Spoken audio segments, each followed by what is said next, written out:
Okay, good morning, everyone, and welcome to It's Just a Phase, Analyze and Utilize a Phase II Environmental Site Assessment hosted by the Center for Creative Land Recycling, also known as CCLEAR.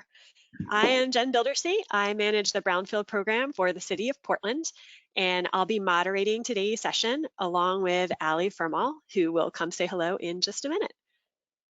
There are many webinars on all appropriate inquiry Phase I environmental site assessments, but far fewer trainings on Phase IIs and how these studies play a role in the regulatory cleanup and redevelopment planning process. So that's what we are here to talk about today.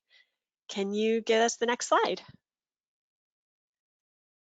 So before we get started on our Phase II content today, I want to just introduce you to CCLEAR and go over a few housekeeping things.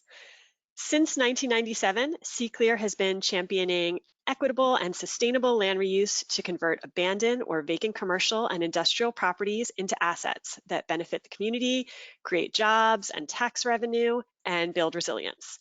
CCLEAR is one of EPA's technical assistants to brownfield communities who serve all states and territories around the country.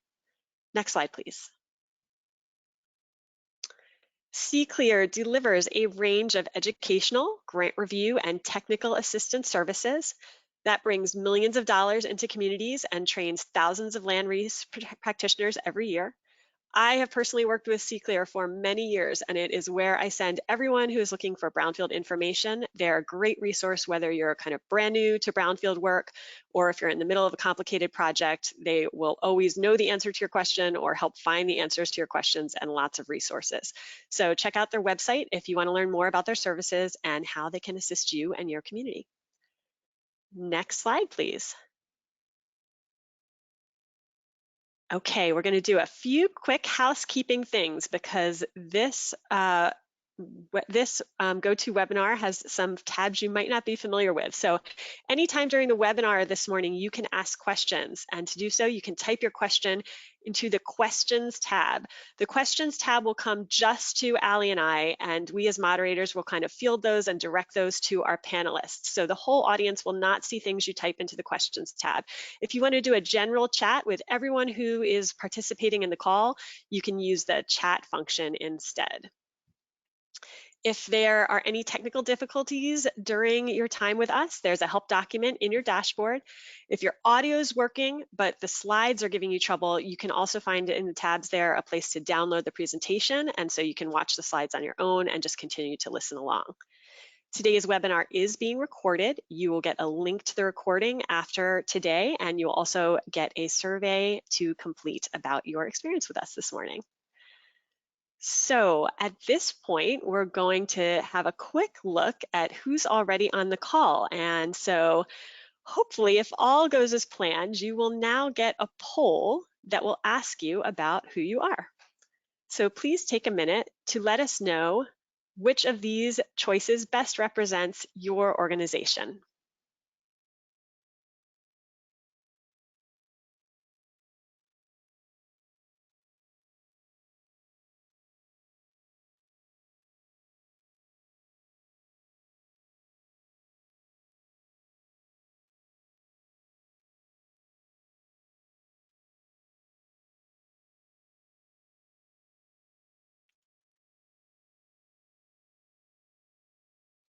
So there we go. Hopefully you can all see the results today. 38% local or state government, 10% nonprofit, 14% developers and property owners, 24% consultants, and 14% tribal. So welcome to everyone who's here today. If you can bring up the next slide.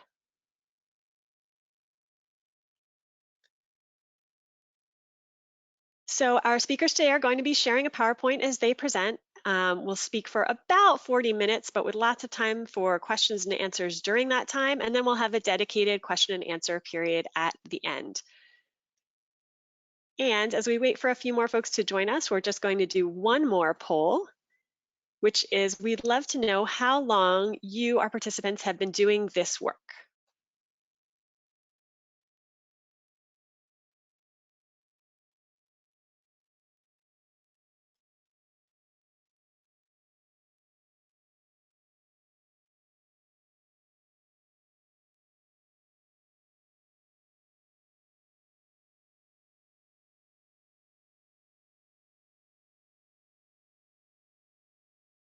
Wow, even mix of less than 2 years, 2 to 5 years, 5 to 10 years, or 10 or more years. So we hope that all of you, no matter how much experience you have with Brownfields work, find some good content in our session today.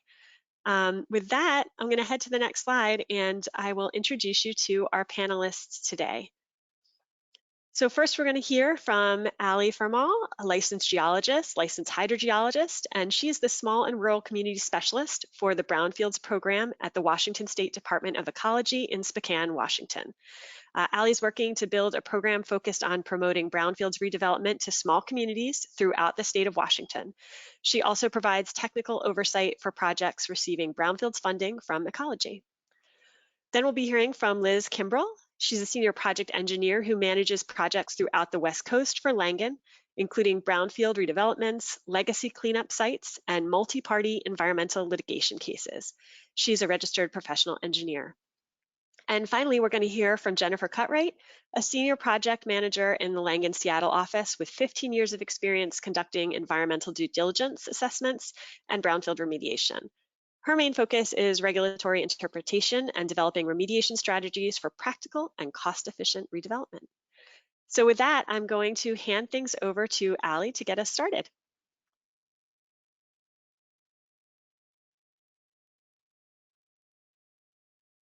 Okay, next slide, please. And thank you, Jen, for that great introduction. Before we can dive in and talk about Phase II environmental site assessments, we wanted to give a kind of overview of a Phase I environmental site assessment and what that entails and when they are used. Phase I environmental site assessments are non-intrusive studies about the history and use of a property and the adjacent properties. They are done for commercial real estate transactions and are often done at the request of lenders or to qualify for liability protections under CERCLA for EPA. They are often used to access EPA brownfields cleanup funding as well. An important thing to understand about Phase I is that no new data or sampling is conducted. These are historical reviews of the property and adjacent uses.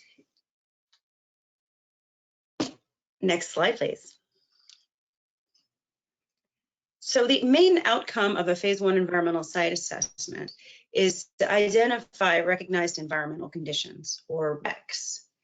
A recognized environmental condition is defined in the ASTM standard for Phase I environmental site assessments as the presence or likely presence of any hazardous substances or petroleum products at a property.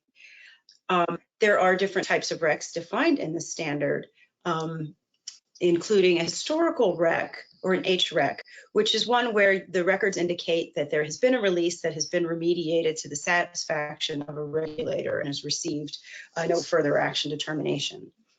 Controlled REC or CREC is one in which there is known contamination or impacts at a property that are controlled by typically engineering or institutional controls to prevent releases or exposure to the public. Identifications of these RECs help a prospective buyer make decisions about their risk and liability associated with the purchase or use of that property. And it's important to note that identifying a REC is not a reason not to buy a property. It is to help the buyer make an informed decision about their purchase and get an understanding of conditions in place and things they may need to do for their proper reuse of the property. Next slide, please. So in addition to the types of RECs I spoke about, there are a couple of other conditions at a property that can be identified in a Phase I environmental site assessment.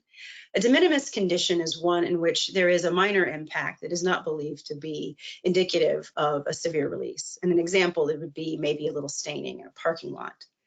A business environmental risk is something that's outside of the scope of the ASTM standard. However, it can be included in the study, and that typically relates to things like building materials such as asbestos-containing materials or lead-based paint, which, while not considered a recognized environmental condition, may be something that a prospective purchaser will have to deal with in order to safely reuse the property. So it helps make decisions about costs for cleanup and reuse. Phase I environmental site assessments are valid for 180 days, after which they need to be updated. And they are only usable by the user that is listed in the assessment. So if you are considering purchasing a property and the seller has a Phase I that they have had conducted, that is not a Phase I you can rely on for your liability protection without having that user reliance transferred to you. So it's really important to get your own Phase I environmental site assessment. They vary in cost depending on the size and complexity of the site, as well as the location. And they, we've got an average $5,000 here. They do range, a really complex site, you may spend up to $10,000 or more. And ultimately, with the Phase I environmental site assessment, you get a report that documents all of the records that were reviewed and conclusions by the environmental professional who conducted the work that can help you make decisions regarding, making the purchase, or if additional information is necessary to evaluate the recognized environmental conditions that are noted in the report. And that is where Phase II will come in. If you have a wreck identified and you need to collect some additional data to evaluate that wreck. And with that, next slide, and I'll turn it over to Liz Kimbrell to talk about Phase IIs. Thanks, Allie. Hi, everyone. Good morning. Good afternoon. This just touches on what Allie just outlined for us, where the Phase II falls in this due diligence process. So we talked about the Phase I. If there's no RECs or no additional evaluation needed, then your due diligence is complete. But if you need to further evaluate RECs and identify if they've been adequately investigated, then you would follow along this flow chart to potential next steps. If the RECs have been adequately identified, then you evaluate if the site has been contaminated. And if they haven't been adequately investigated, that's where you would conduct your Phase II, and that's what we're going to be talking about today. So I'm going to go to the next slide. We'll talk about that a little bit more. So let's talk about this Phase II when we want to evaluate these RECs. A Phase II environmental site assessment, as you may or may not know, is an investigation designed to identify and assess the potential presence of impacts, those hazardous substances or petroleum hydrocarbons that you've identified in your Phase I in your property's media, the soil, groundwater, soil vapor, or indoor air on your property. In the Phase II investigation, the samples of these media are collected and they're submitted to an off-site certified laboratory for chemical analysis. And then what we do is we review those chemical results and we evaluate potential next steps, or if any, in terms of the proposed development or purchasing process. A couple items to note when we're thinking about Phase IIs. Typically, sites that, depending on where you are in the purchasing process, you may have to acquire an access agreement before you can enter the property. So this is just an agreement from the owner authorizing or consenting you as the prospective purchaser or the developer to enter the property and collect these samples. Typically, samples are collected on the property of interest. Of course, that makes the most sense, but sometimes we also consider collecting some samples from off-site properties.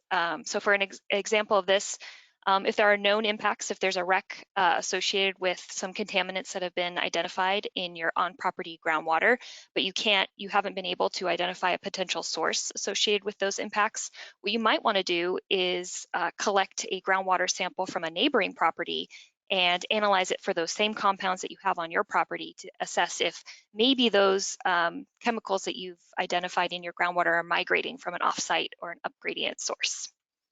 So that's also something to consider when developing a Phase II. Next slide, please. So this is a broad scope of what's involved with a Phase II.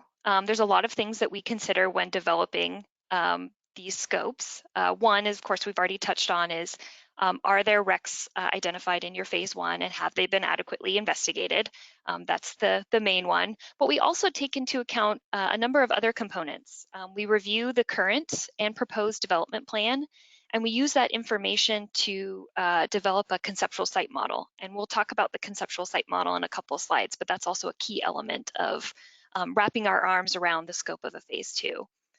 We also evaluate the needs for future development. So not just how will the site be developed, but what potential actions do we see that might be needed in the future in terms of, is there going to be any remediation or removal actions that might be needed? What type of regulatory involvement could we foresee being needed for this site? And are there any long-term maintenance, monitoring, or management requirements, stormwater management being an example? So those are kind of all things that we think about when we look at the scope of a Phase II. Next slide, please.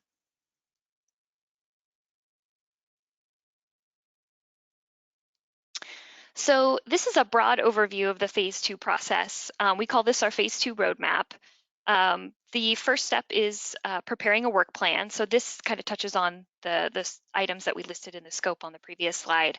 But the first thing is assessing and evaluating RECs or other findings in the Phase I and developing the conceptual site model to prepare a work plan to conduct the investigation on the property. And then the next step is conducting the field work. That means collecting the samples, obtaining that all-important access agreement at times, going to the site and collecting those soil, groundwater, soil vapor, or sometimes indoor air samples, and then submitting those samples to a certified laboratory and reviewing those results. And at this stage, there may or may not be a regulator involved with the property, but what we do is we'll review those results in conjunction with applicable regulatory criteria, local, state, or federal criteria. And then we evaluate, based on that comparison, what potential next steps might be. So one outcome might be, or one next step would be, nothing's needed. You haven't detected anything on site, nothing else is needed, great. This process is complete. On the other hand, sometimes we maybe have some constituents detected, or something's been identified from our Phase II that requires further evaluation. An example of that might be, we might want to take a look at some risk assessment, which we'll talk about in a few slides. Or we may just say, hey, we think we need to go out and collect some more samples. We need to really further refine these results. So that will kind of, if we're looking at the flow chart, that'll loop us back up to refining our conceptual site model. And at this stage, we may also reach out and involve a regulator.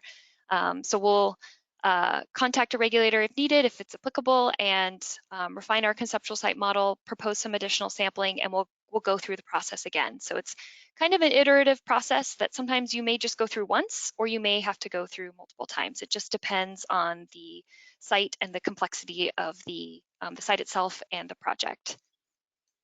Next slide, please. So with this, I'll hand it off to my colleague, Jen. She's going to talk about the conceptual site model and some field work and some findings for Phase II.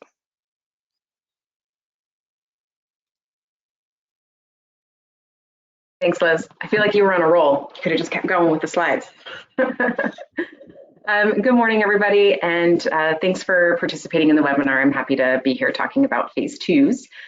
I want to get into the conceptual site model a little bit deeper. So the first thing that we want to do when we're developing our conceptual site model is look for potential or known contaminant sources at your site. Typically, you're going to utilize a lot of the information gathered during the Phase I. That can include maybe historic site plans where you can find where septic or former drum storage areas may have been. Also local permits. We don't need to skip slides quite yet. Yeah, this is perfect. Thank you.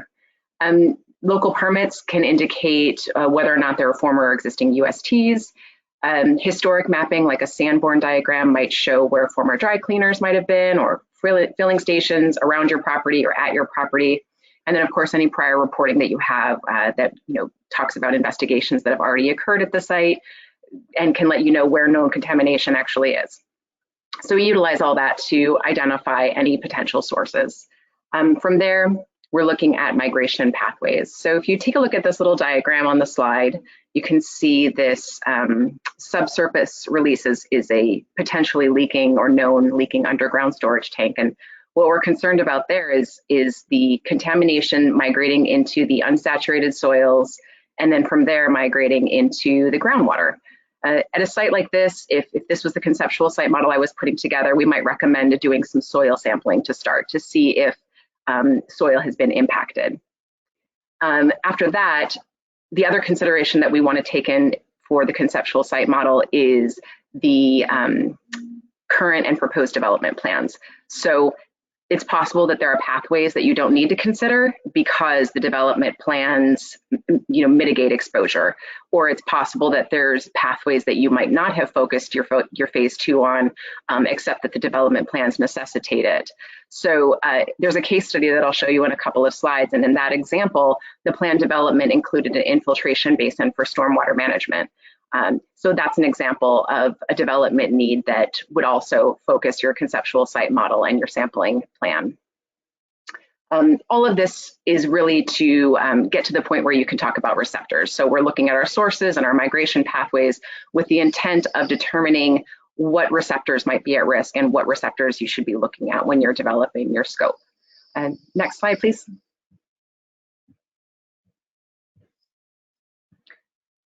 So one of the reasons that we're sampling soil or groundwater or soil gas is to be able to determine whether or not there's receptor risk. You want to understand what your receptors really are at the site. It helps to make sure that your phase 2 is efficient and that you're focused on your phase 2 goals. So this little flow chart, it shows the source as drums, but let's use our previous example and suggest the source is still that leaking underground storage tank. I previously said that maybe we would start by looking at soil as the environmental medium that we're concerned with first. But if you happen to know that all the soil is going to be removed in that area as part of redevelopment, or you happen to know that there won't be any contact to soil, then that exposure route of ingestion or contact probably isn't your primary concern with your phase 2. Instead, maybe it's groundwater because you know that there's a potential for groundwater to be impacted and there's private wells on site. So that's kind of an example of how you understanding your conceptual site model and the receptors that you're actually concerned about can focus your phase 2 investigation to be really efficient in meeting goals. Can we go to the next slide, please? So the conceptual site model here, this is an actual example. My conceptual site model is not quite as nice as the one a couple slides back with all the pictures, but it's a little more practical for this particular example. This is a site that had a history of, let's see, it manufactured fluorescent and incandescent residential lighting fixtures back from like the 1930s. This is a historic site plan, and you can see that there's former boiler rooms, transformer areas, plating rooms, rail lines, lots of potential sources. In evaluating the site history, though, we found that there had been quite a lot of investigation that had occurred. So initially, some of the pathways that we were concerned about, soil contact, groundwater ingestion, soil to groundwater migration, things like that, they had actually been addressed already because these potential source areas had been investigated. So there had been plenty of soil sampling. You can see that there had been, well, it's kind of hard to tell from the diagram, but these highlighted areas are areas where underground storage tanks were removed. There was soil that was remediated, and all of this was done under the oversight of the applicable regulatory agency. So cleanup had occurred, and at the end of that, the pathways that were left were soil to groundwater. We knew that there were soil impacts in place that were impacting groundwater, and we knew that there was impacted groundwater. And so we were also concerned with that and with vapor intrusion. When we took a look at the regulatory documentation, we actually found that one of the pathways was already closed. There were use restrictions at the site. So there wasn't a concern for groundwater ingestion. So essentially, we were able to narrow all of this down to really only needing to look at the vapor intrusion risk. And then we also knew that there were some future development plans that we needed to consider. As I said before, we knew that there were going to be some infiltration basins, and that that soil impacts, like I said before, were left in place. And so we were concerned that increased infiltration might be a problem for them at their site when they went to do permitting for that. So we wanted to address that as well as part of our phase 2 scope. So you can kind of see how what looked like a really messy site, we were able to put together a conceptual site model that allowed us to focus our Phase II goals and our Phase II scope of work on addressing vapor intrusion and also on addressing the future development needs associated with stormwater management. The next slide, please. So this slide is really talking about our next steps. As Liz said before, the next thing that you're going to be doing, if you were to refer back to that roadmap, is going to be field work. Liz mentioned access considerations, and while we want to have agreements in place for anything that's offsite, just logistically speaking, after putting all this work into developing a coherent conceptual site model and a good scope of work, you want to make sure that equal planning goes into the field work itself. So if there's ongoing operations at the site that might cause access issues or overhead utilities that might cause access issues, make sure that you're planning for that ahead of time. Also, make sure that you have the right equipment. If you're going to be trying to bore through a very, very thick concrete slab, knowing that ahead of time is going to make sure that you're prepared when everyone goes out into the field. It's important too to know that there are sometimes considerations that wouldn't be part of a typical Phase II scope of work.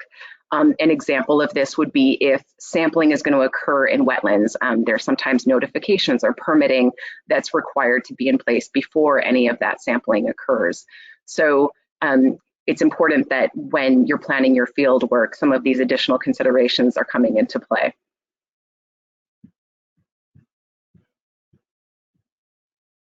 And then next slide. So we're going to go out, collect our samples, whatever they may be, soil, gas, groundwater, indoor air, and it all is going to go to a third-party accredited laboratory for analysis.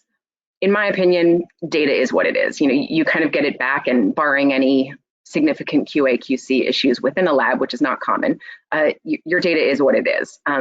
What you're really going to need to do to come to any conclusions or to influence recommendations, it's going to be to take these results and take it back to your conceptual site model. As Liz mentioned earlier, the conceptual site model is very iterative. So, you're going to start out with the information you have to develop your conceptual site model. And as you get more information, you're going to want to refine your conceptual site model and make sure that, if pathways have changed, if receptors have changed, if you're finding evidence of petroleum hydrocarbons in areas where you didn't expect them, you want to redefine or refine your conceptual site model so that your Phase II conclusions are, keeping in line with the goals of the project. Next slide. So with that in mind, this is the same site as before. It's a little bit different view. This is an aerial view of the existing buildings. So we went ahead and addressed those pathways that I mentioned earlier. We completed our soil gas sampling, and we specifically made sure that we focused on some of the project goals that we know the client had. They wanted to make sure that they were addressing any hidden costs, or not hidden, but unexpected costs as early as possible. We knew that the building slab on the right side of the picture was going to remain in place, and that retrofitting any sort of vapor mitigation can be pretty expensive. So we wanted to make sure that we really looked hard at soil gas underneath the area where we knew the slab would remain in place. We wanted to make sure that we looked in areas where we had particularly high groundwater concentrations and where vapor intrusion might be a particular concern. And we found that vapor intrusion was definitely going to be a risk at this site. We were able to use that information to put together some cost-benefit information for the client, and we worked with their civil and structural teams to try to give them different options for mitigation at the site. With regard to those basins, we found that soil impacts were still present at concentrations that were very similar to what they had been in the past. That prior sampling had occurred about 20 years ago, and we were hoping that maybe the concentrations had declined, had attenuated, and that the same infiltration concerns weren't going to be there, but in fact they were. And we were able to use that current data that we collected to support the civil and structural teams as well in obtaining the permitting necessary to not infiltrate at the site. So, the information we gathered during the Phase II was used by other parts of the development team in order to essentially make sure that all the costs that we could help them in considering prior to transaction were considered. Ultimately, I think it's a great example for a situation like this because it's kind of a success story, and that the well-defined conceptual site model and the very good understanding of prior investigations and development plans and project goals meant that we were able to have a really efficient scope of work that met the project goals of having a transaction that considered all of the costs that hadn't been considered previously. So with that, I'm going to turn it back over to Liz. She's going to talk about some of the broader Phase II considerations and outcomes. Thanks, Jenny. That's a great detailed example. But we wanted to also talk about just some other broad considerations and things to think about when you do get your Phase II results. When Jenny mentioned, once you get your data back, what should you be thinking about? So here's some potential consideration. We touched on these briefly in the roadmap a few slides ago, but one thing to think about is when you're reviewing the data and you're taking a look at that regulatory criteria that may be applicable to your site, is cleanup or removal actions or remediation, do we think that's necessary based on our results? And if so, what are the cost implications associated with that? And what impact may that have or may not have on the proposed development? So that's something to consider when you're evaluating next steps, which we'll talk about on the next slide, and if you need to do any additional sampling.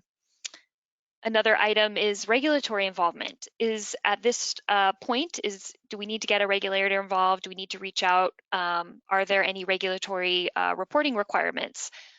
Do we need to consider a voluntary cleanup agreement? These are all things that we need to think about when considering and approaching a regulator and getting them involved with a project. And then lastly, how do the findings of the Phase II potentially impact agreements or negotiations with the purchase sale agreement? So this kind of touches on owner liability, purchaser liability, and how do these Phase II results maybe impact that purchase sale agreement? Next slide, please. So to continue on, kind of feeding off of that considerations, some potential outcomes of your Phase II or your initial Phase II investigation. You could have escrow and transaction support to plan for those impacts that we talked about in that purchase sale agreement negotiations. Future sampling and remediation could be next steps. You may want to collect some more samples or further delineate some impacts that you may have encountered during your initial investigation. Or maybe you're going to have to do some sort of remediation or removal action. You can prepare a cleanup plan or a site management plan. The one option also is for further evaluation, which is a risk assessment.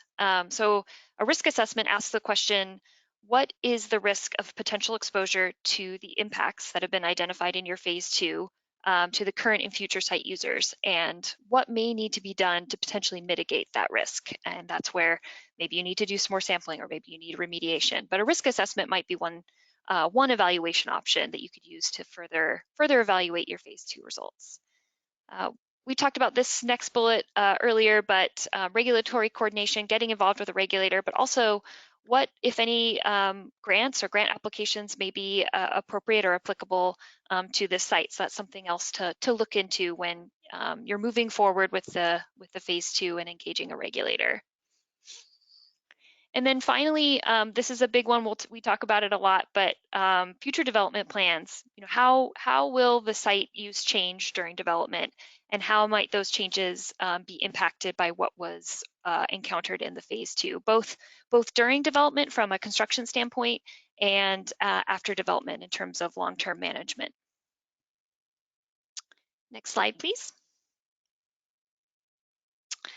So Jen talked previously about a case study in some of her earlier slides, but one lesson learned that we really wanted to drive home in relation to a specific project is this: less is not more.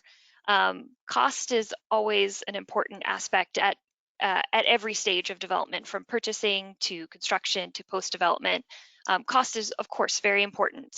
But what we've learned is if you try to reduce costs, sometimes if you try to reduce costs early on with a more limited phase one or a phase two, there may be things that are encountered down the line that you may not catch in this earlier due diligence phase that may come up later and then may have pretty significant cost implications down the line.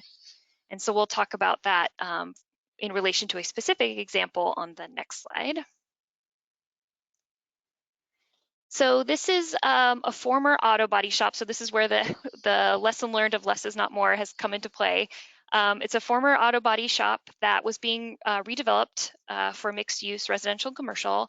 And we conducted a phase one for this site. And the phase one identified some features associated with the former auto body shop, some underground storage tanks, above ground storage tanks, and some hydraulic lifts.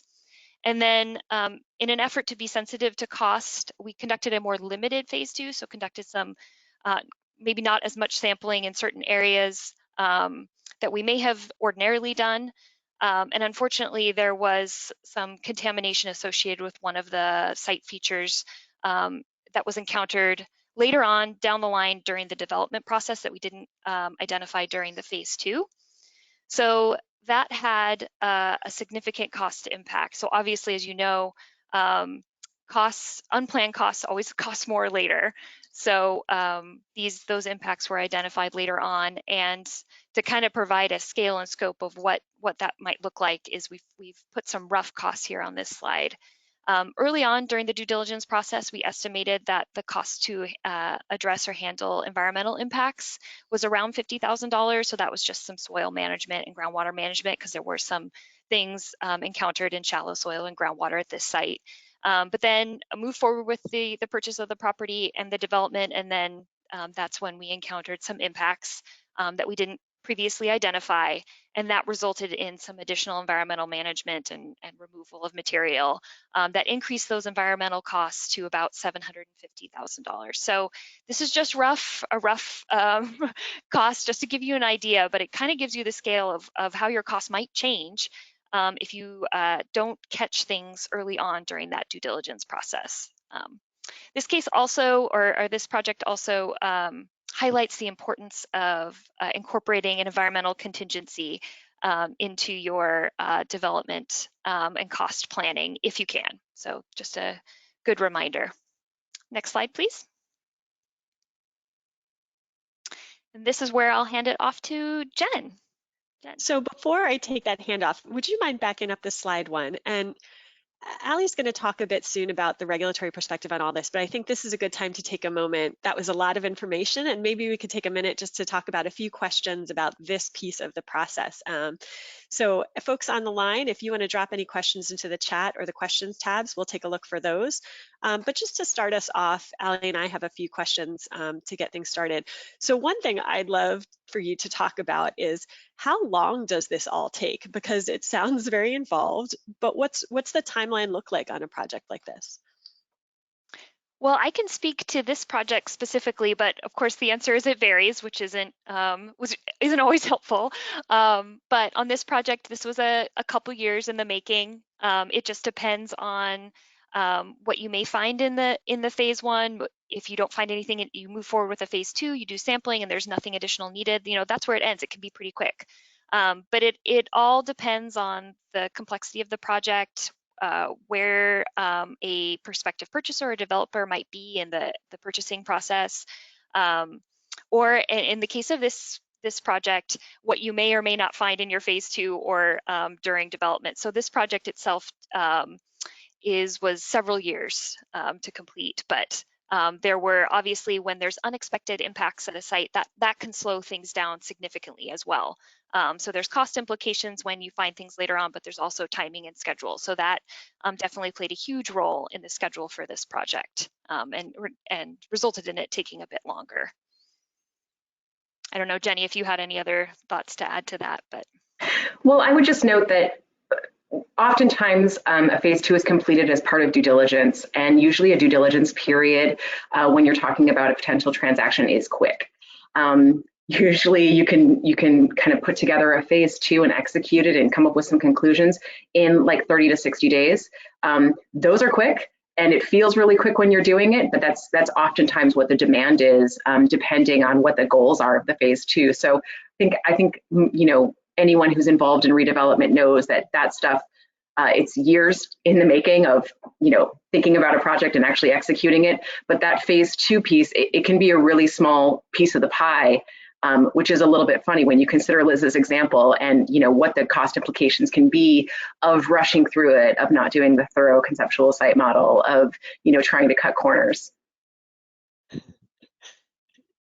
I feel like that answer of it's a wide range is my answer to questions folks ask me about brownfield projects about 90% of the time, because of how unexpected paths can show up, and there's no single site that's a typical site, really. I think as soon as you get involved in brownfields work, that lesson comes up right away.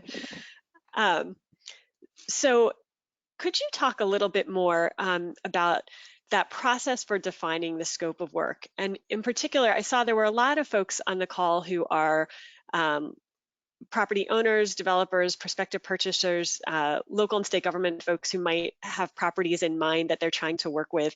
What does that initial conversation look like between those folks and the consultant to kind of decide what the appropriate first steps are for a phase two, how big it should look? I can start with that. I think in a good scenario, you have a phase one to start with. And so the conversation is taking off from the point of a phase one, and knowing what kind of different recs you might be dealing with. If it's a site that doesn't have a whole lot going on, there might be a phase two component that's just focused on some business needs, some development needs, that infiltration basin, for example. If it's a site where you know there's a history of impacts, your focus might be on just doing the prep work to get your arms around a future regulatory oversight type of cleanup project. You know, maybe the example I showed earlier, but before all that other work was done. You know, if you were to purchase that site, there would be considerations associated with liability. Do I, as the prospective purchaser, need to be on the hook for this? Or is the former owner? Can we negotiate who's going to pay for what in a deal or in the transaction? And then, you know, I want my consultant to come in and take enough samples, get enough data to be able to tell me what to expect for the larger cleanup that I know is going to happen. I think those are, you know, those are the most common scenarios when it comes to the typical conversations. It really depends on what you're looking at and then what you're willing to take on if you're the prospective purchaser in terms of liability, risk, responsibility, that sort of thing. That's a great lead into one of the questions that came from one of our guests this morning. It was a question about if you do have a phase one, but it is older, and you mentioned that phase ones have that shelf life, or it was done for someone else. Are you really starting from scratch? Is that already something to build on? Yeah, that's a great question.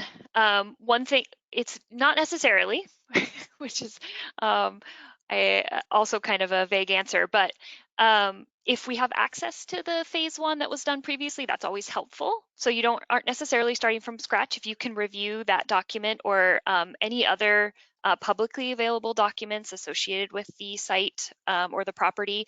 For example, if there has already been, say it's a gas station, and there's been some removal actions for some underground storage tanks, and there was a site, or it was an open case with ecology, and it's been investigated, remediated, and it's closed out, there'll be some documents, publicly available documents associated with it summarizing the site, probably some samples and data that we could review. So there should all be that information, and that's pretty easy to find when you can just type it in and look for the site, and you can enter the address and find that information. And then, of course, if there's other reports or the previous phase one that's available for us to review, those are things that we would look at just to start, because you don't want to have to start from scratch if it's already been done before. We have a question that came in about how do you find an environmental professional who is right for your project? That is a good question. That's a good question. I mean, if I'm not an environmental professional, I would recommend somebody reach out to environmental attorneys, other members of their redevelopment team for recommendations. I would start with recommendations.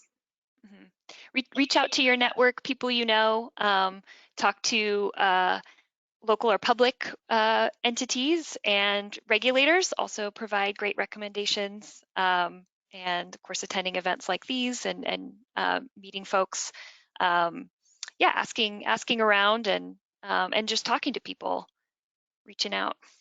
It's a great segue into my next slide, but I'm not quite ready for it yet because there's still another question in the chat. So I'll just say for the asker of that question that I will circle back to that again in just a couple minutes. But there was another question that came in the chat about the fact that a phase two, it sounds like from how you described it, can often take multiple mobilizations and steps. And is that always the case? How much can you anticipate that and plan for it at the beginning? Or is it really always this process of multiple mobilizations going out and kind of encountering something unexpected and having to reshape the plan from that point? That is a good question too. I think, again, it goes back to your project goals. The phase two doesn't need to start out as a science project where you go out and sample absolutely everything and look for absolutely everything right away. Going back again to the conceptual site model, obviously my favorite topic right now. You're focused on your receptors and your pathways and your goals. I guess because the conceptual site model is iterative, those goals might change, and that's what can really lead to having to do additional sampling. So you might have wanted to just see if that, underground storage tank that there was a permit for, if that was still there, and then if it leaked. And once you find that out, you might find out that not only did it leak, but it's likely that it contaminated groundwater. And then it becomes, if you haven't bought the property, it's kind of almost a business decision. Do you want to investigate groundwater and potentially take that on? Or is this going to be more risk and liability and cost than you had anticipated? Or does this become part of your transaction type of agreements? Is this something that's going to get negotiated on the table? And if that's the case, well, then you might want to go back and take groundwater samples and start to get your arms around that cleanup, get your arms around what the costs of that are, because that can get used in negotiations. So again, it really depends on your project goals, but the reality is the phase one is kind of the phase two is kind of a snapshot of what you have at your site. And so it is common for it to become iterative, and that, you might want to find out more. And so you're going to look for more.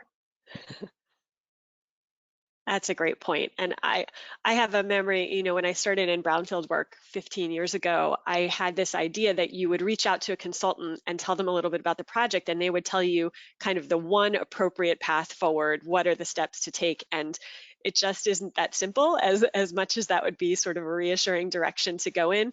I think the sign of a much more successful relationship and project is that there's really a conversation and a lot of listening around what the goals are and what the priorities are, whether time is the important factor, whether budget is the driving factor, whether some particular tricky end use is the driving factor. All of those things are just going to change each decision point, and whether things get done all at once or piece by piece. And it just depends on the specific needs of the project. Yeah, I would add, actually building on that, your development plans can change based on goals too, right? You might start out with a situation where you really wanted this like beautiful community garden on your, condo redevelopment or whatever it might be. And then based on some of the findings, you still want to do your redevelopment, you still want to negotiate it, but now we're going to do raised beds. It can be a small thing like that, but it changes your plans. And if you're working with somebody who can help you re-envision things, it's going to be, like you said, a more successful relationship. I do want to ask you one more very leading question, because this can all start to sound very complicated and overwhelming. Are there phase two projects you encounter that are just very straightforward and pretty quick and simply allow the project to move along as it was initially hoped for? Yes, that does happen. Yes. Yes, like I think Jenny mentioned earlier, there are sites that are relatively simple, straightforward. They don't have any big red flags, maybe like a de minimis condition, or a historical wreck was identified in the phase one and not much is needed. It could be a small site, or maybe it's being developed into an industrial warehouse where there maybe aren't as many sensitive receptors. So there are simple and straightforward sites. They are out there, and they do exist. And those are the ones also that Jenny mentioned that can move pretty quickly, have shorter turnaround times. Mm-hmm. And in those cases, I mean, for the sites we've worked on like that in City of Portland, doing a thorough phase two has just been kind of evidence that this isn't something that needs to be worried about on this site, and it actually provides kind of reassurance. So I just want to make sure we don't only talk about phase two as something that can sound like an overwhelming barrier. It can really be an important piece that just provides reassurance and lets things move along smoothly.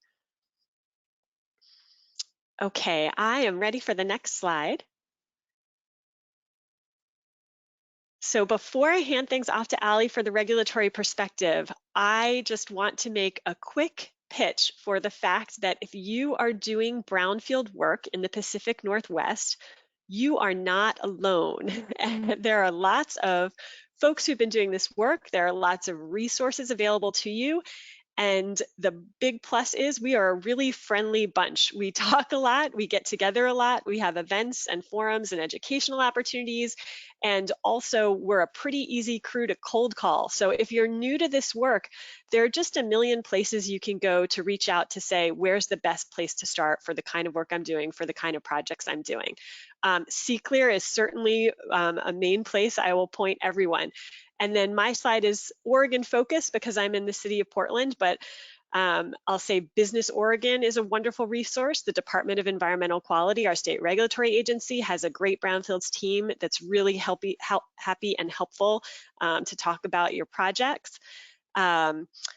Then we have a variety of events, many of which are coordinated by Business Oregon and also the Northwest Environmental Business Council. So both, Oregon, Washington, and Idaho all have annual or biannual brownfield conferences. Those have been virtual the past year or two, but they're going to move back in person, I think, soon. So those are great places to get connected to the community and lots of resources. And then we have a growing number of cities, counties, government coalitions that have been really digging into brownfield work in the past few years. So if you're working on a project, it's likely that someone in your region has some brownfield experience that they can share with you and get you connected. So I would just encourage anyone who is new to this work or exploring a new area of this work to reach out and find some partners. There are lots of us, and we're all coming at this from different areas of expertise, whether it's business development or environmental justice or public health, or there's housing or urban agriculture. We all come at this from different places and need to share our expertise to make brownfield projects successful. And so that's something I would encourage everyone to do with your work. So next I'm going to pass things on to Ali for our regulatory perspective. All right, thank you, Jen. And that was a fantastic overview of all of many of the resources that are available to help you as you are trying to make decisions about redeveloping property that may be contaminated. The links I have on this slide are focused on Washington State, but I will say that these types of resources and requirements are likely present in whatever state you are in. And so, definitely be looking for your resources in your state if you're not in Washington. First off, in the Phase II discussion, this was touched on a little bit. If you discover that you have contamination at a property you own or are considering buying, there is a requirement to report that to the state regulatory agency. Our cleanup law in Washington requires that an owner or operator do that reporting. And it is something you need to be aware of if you're going to purchase a property, because you will, even if you do your Phase I and understand the conditions at your site, and you do your Phase II and you understand what the contamination is, you're going to have some obligation to make sure that that contamination is not spread or doesn't cause exposure to anyone. We have options for conducting cleanup in Washington. I have a link to our voluntary cleanup program on here. We also have what we call a formal process that is more involved, that has public involvement components and has legal agreements that require oversight for the cleanup. But there are options for you to conduct your cleanup based on the site conditions and also based on the kind of closure you need for that site. I very much encourage you to work with your environmental professional and potential environmental attorney to understand your risk and liability as you're considering purchasing or redeveloping a contaminated property. There are also resources available to most types of entities to help with the costs of cleanup. I have a handout that's attached to this that highlights a few of the resources in Washington from different state agencies, as well as some of the grant programs from EPA. These options are mostly available to local governments, nonprofits, and tribes, but there are a few that are eligible to for-profit entities that aren't responsible for the contamination. In particular, they can get a loan for Brownfields cleanup if they have done their Phase I prior to acquiring the property. So these are really great resources. Those loans, Business Oregon, I think, runs the loan program in Oregon. The Department of Commerce runs it in Washington. And these are really great opportunities for developers and other for-profit groups that wouldn't ordinarily be eligible for cleanup grants to access cleanup funding in a very affordable term and rate. And if you're curious about the cleanup sites in Washington, I've included links here to a map-based tool where you can see cleanup sites that we have in our database, and a search where you can do a query to find cleanup sites in your area, and then get links to each of the pages for those to get whatever electronic documents are available for those. So there's some resources for you if you're curious in Washington about what's going on in your neighborhood, or if you're considering purchasing a property that may be contaminated. Next slide, please. And these are just contacts for our Brownfields program. That is my contact information and my colleague, Margot Thompson. If you're not sure who to contact us and we'll get you to the right people. And with that, I'll give it back over to Liz to bring us home. I have got a few questions for you before you hand things over. So you quickly mentioned reporting requirements, but that's a pretty scary thing. So my first question is, you spoke to Washington State. Are those requirements for what triggers reporting different from state to state? They probably are, although I imagine that there are some similarities. Each state has their own cleanup rules and laws, as well as adaptation of EPA's cleanup law. And so it's really important to understand the reporting requirements as you go into this, and I would say even if you have a Phase I done that identifies a wreck and you're considering doing additional investigation and you know that you're going to get data that may tell you that there's contamination, maybe start right then and understand what your next steps are going to be. Work with your consultant to understand the cleanup screening levels and things that may be applicable so that you're prepared.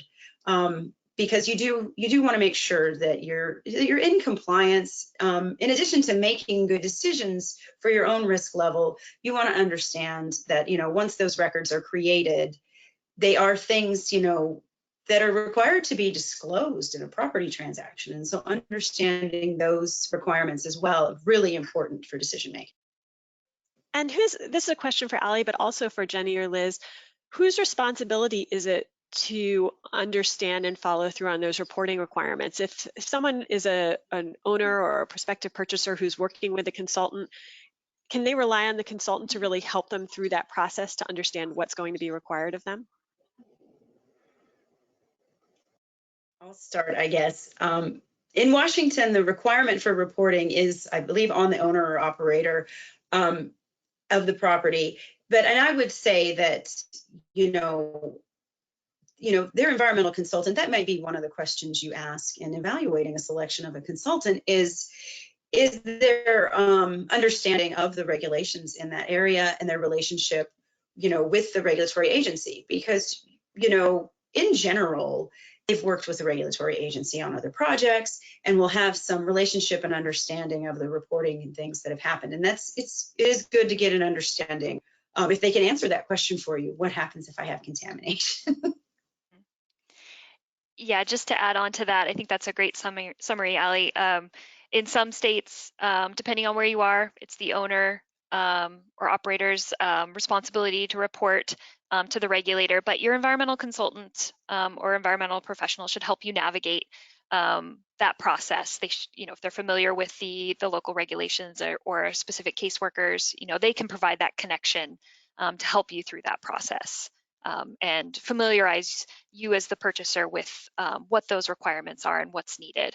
So they would help you in that case. And Allie, if someone is working through a phase 2 process and hasn't hit a trigger that requires them to reach out to their state regulator, are there other reasons they might choose to reach out to their state regulator, and when would that happen potentially? Yeah, so, people do have the option if they have collected some data and would like some review by the regulatory agency to give them some assurance or, a letter or something that the agency has reviewed that data. They do have options to do that, and it can be done through reporting as if a release has been discovered, or they can apply to the voluntary cleanup program to get a quick review and an opinion issued from the agency that agrees that that there's no further action needed for the contamination or not contamination at the property, right? So, and if you're considering for entities that are considering getting sampling done that don't have any information yet or would like more, sometimes it's good to contact us early to see if there's funding to assist with those assessment activities. So you may not, you may be interested in buying the possible old gas station, but you don't know anything yet and you don't have the resources to conduct the assessment. We may be able to provide some assistance there too. Great, thank you. Okay, let's move on to the next slide. Great, well, I can jump back in here briefly. We just wanted to kind of wrap up and provide some conclusions about all of the things we talked about today. There's quite a lot that we discussed and covered, but here's some key takeaways on this slide that to consider when you're considering implementing a phase 2 or purchasing a property. One item is understanding the implications of your phase 1. Have there been any wrecks or other environmental conditions that are identified early on in the due diligence process? Was there a cleanup already done on the site? Is there a closed case with a regulator? Just some things to think about. We've talked about this a bit, but knowing your regulatory triggers and when you need to engage a regulator, what makes sense, and Allie had a great summary about that. Your risk, knowing your risk and cleanup liability, who's responsible for what? What's the owner responsible for? What would I, as the purchaser, be responsible for? Who's liable for the impacts that may have been identified in your phase 2? And then finally, this big one is knowing your redevelopment plans, knowing your schedule, your timing. How is the site use going to change? Are we transitioning from a gas station to a daycare facility? Those are things we would think about.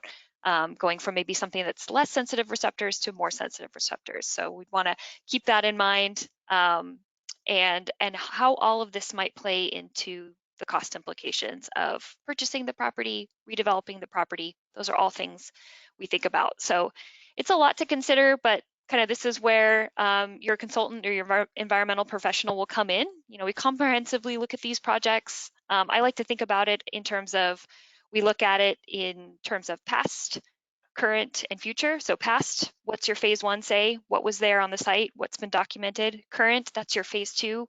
We're conducting an investigation. We want to know what's there now. And future, how is the site going to change, if at all? And how might the current and past impacts impact that future development? So all things to think about as a prospective purchaser and developer. But I think that's all we had here. I'll toss it back to Jen. So that concludes our formal presentation, and if there are any questions lingering out there, now's the time to drop those in the chat or the question section. But while those are coming in, let me get started with something that came up earlier. Liz, in one of your slides, you talked about work that often follows a phase two, and I'd love for you to just talk for a minute about where that line is between what's included in a phase two and then what's really following a phase two but not a normal part of a phase two. So in particular, you know, does a phase two include things like budgetary estimates for the cleanup that might be necessary? Is a phase two enough to certify your fill is clean? You know, where's the line between what's further work you're going to have to do and what's definitely going to be included in that initial pass? Yeah, and I think actually Jenny maybe touched on this too, which is, she made a good point. You know, it's all about kind of what the purchaser or the developer, what risk they want to take on, what liability. Some of these are business decisions. You know, it's the typical phase two might not include a risk assessment, for example. We brought that up. That might come on down the line, but things like, you know, we can prepare rough cost estimates of what we think. If we find something in a phase two, we might say, kind of like we use the earlier site example from the lessons learned slide. You know, we did our phase two and to kind of wrap our arms around what we thought the environmental management cost might be. And that's where we thought, okay, it's about $50,000 to cover this. And then the now owner moved forward with the purchase of the property based on that. But so we can make some of those decisions. I wouldn't say, to answer your question, there probably isn't a hard line again, but it's all kind of something that's discussed with the purchaser or the developer, what business decisions they want to make, what risk they might want to take on, and then what next steps they may want to do before they purchase, and what maybe can come later. So, you know, we might find something in a phase two, there might be some impacts identified, but the purchaser might say, yeah, I'm fine with that potential liability. I'm going to move forward with purchasing this property, but let's come back and address impacts that you may have identified later on once we go through the development. So it just depends, and those are just discussions that we would have with the purchaser. I would, if I can just add to that, I think you mentioned fill, you know, is certifying your fill is clean part of the phase two? I mean, I think the short answer is no, that's not typically going to be a part of a phase two. But it's a real good thing to talk about at the time of your phase two. This goes back to knowing, you know, as much as you can know going into your phase two, as much as you can discuss with your project team going into your phase two. Typically, sampling requirements for something like fill, clean fill certification, things like that, you know, they're relevant depending on what your soil management plans are for your site. Are you exporting? Are you importing? The more those discussions are happening in advance, the more that, you know, you can be planning for them, even as part of the phase two, and certainly right after the phase two when you're getting certain data back. So, you know, knowing that going into your phase two can influence the types of analysis that's completed or where sampling occurs. Very similar to when I was discussing sampling in the infiltration areas. You know, we knew to do that only because we'd had those conversations. Mm-hmm. Ali, are there things that when folks finally do connect with you, are there things that you see repeatedly that would have been useful for them to do a bit earlier in the process that kind of More often than not, the thing they should have done earlier is a phase one. We do still get a lot of people coming to us who already own property. I'm sorry, I dropped you there. Gotcha. Yeah, I think really the thing that everyone should do earlier is call us, is reach out to us earlier, and just in a general way, not just, to find out if there are resources to help, but also just to get some free guidance on how to proceed. Because I think there is a lot of value in, in just reaching out to understand the process for us, because I think when you talk from a regulatory perspective about cleanup, we aren't often thinking about the transactional component for property, but that's a really important thing when people are looking to mitigate liability and also to access funding, which is a lot of, for brownfields, we're really trying to connect people with resources. And if you haven't done the due diligence prior to acquiring the property, you do close yourself out from a lot of resources that you could tap into. And also you get more surprises when you buy a property and then discover that you had something.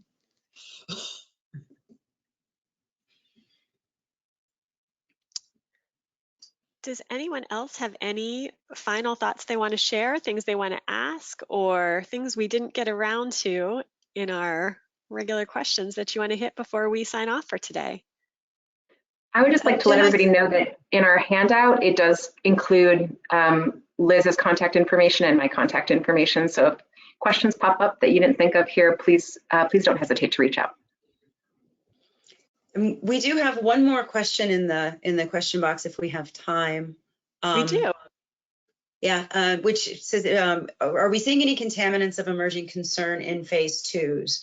And I think that's a really interesting question because the regulatory realm on a lot of these is evolving. So I will, Jenny, Liz, what do you think? I would say yes, that is coming up. Of course, it is complicated because, as Ellie, as you mentioned, the regulatory landscape for a lot of these contaminants is changing by the day in some cases, and it depends on where your site's located, county, state, city, all those things. But there are things that we do think about when we're conducting a phase two that we can kind of try to get ahead of it if needed. So the example that a lot of people use or you might think about would be if we're going to go do a phase two at a former fire training station, which is often associated with an emerging contaminant, PFAS or PFOA. So that's one thing to consider if we're developing the scope of a phase two. We might say, this is at a fire station. Maybe we should proactively collect some samples here and evaluate if we think this might be an issue at this site. And of course, the regulatory guidance is evolving for PFAS and PFOA, but that might be something we'd consider when we're at a site, and that applies to other emerging contaminants as well. But there are some triggers that would make us try to plan ahead for those contaminants when we're developing the scope of a phase two.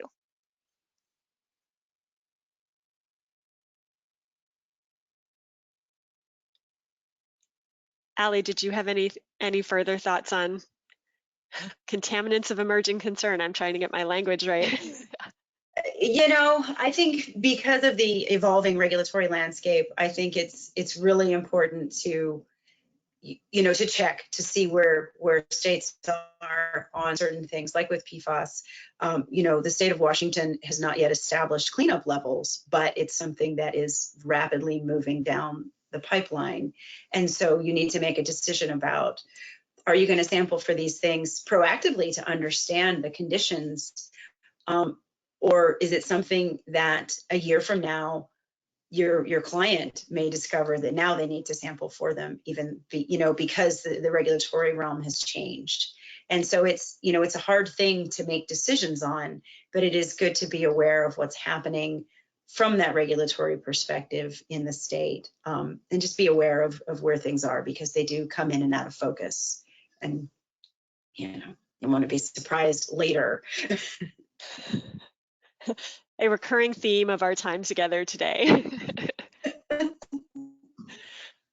All right, well, on that note, I just want to thank all of our panelists for being with us here today, and thank you, CClear, for hosting this topic, and appreciate everybody who came and joined in today. This concludes our webinar, and we hope to see you again soon. Thanks. You.